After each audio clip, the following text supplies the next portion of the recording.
In this review we look at models of two Vögele road pavers. The 1900 3i is NZG model number 8581 and the 2100 3i is NZG 8591. We will start by opening up the 1900, and the first thing to say is that both of these models are updates of previous models. And in this case the updates reflect the new corporate branding of the Vögele group.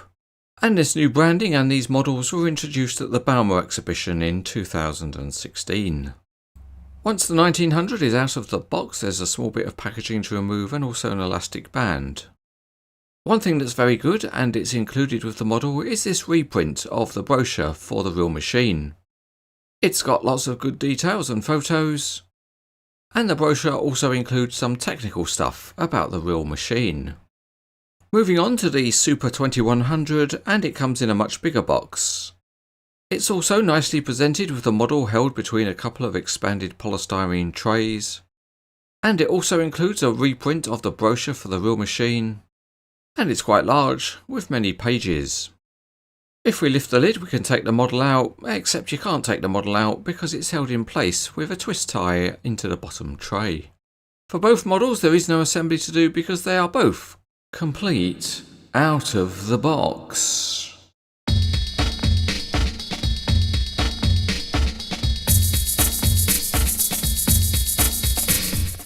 We will start with the 1900, and the tracks are metal with nice pads, and the spreading screw is also modelled. At the back the screed is very nicely modelled and it's pretty much all in metal.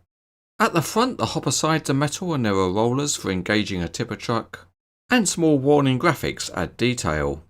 The detail in the operator's area is very good and it includes the canopy, and the very detailed control console is a work of art.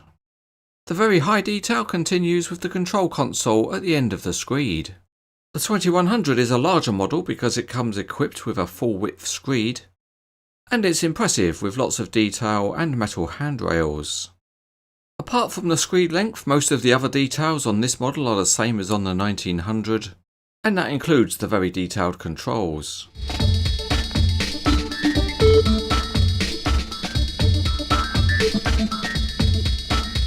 The functionality on both models is very similar, and that includes a canopy that can be raised from the transport position, and the tracks can be rotated although they are very stiff and not free rolling. Working scrapers also add a nice little touch. The hopper sides can be opened and closed to force material onto the belt, and the entire screed assembly can be raised and lowered, although it is very stiff on its cylinders. Of course, if you are a bit of a wide boy you might want to stretch out a bit, and you can do that because the screed is extendable. One of the very nice features on the model is the opening panels, and they let you see the detailed engine that sits inside. The engine parts seem to be plastic, but the colour match is very good, so it all looks fine.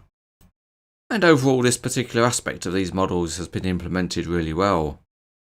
If you want to swing out wide for a better look you can do that, and you can also position the control console and canopy. If we look down into the operator's area we can see that the whole control console is on a rail, so it can be moved from one side to the other. The features on the 2100 are the same as those on the 1900, with just the big screed being the difference. However, the big screed means it's a little less flexible than the 1900 paver, because you can't fit the model onto a low loader.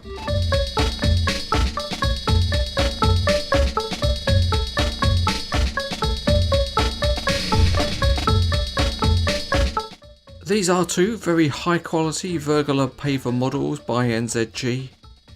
Not only are they highly detailed, but they've got lots of functionality, and they look particularly good when posed in mini dioramas with other related models. Overall, both of these models are outstanding.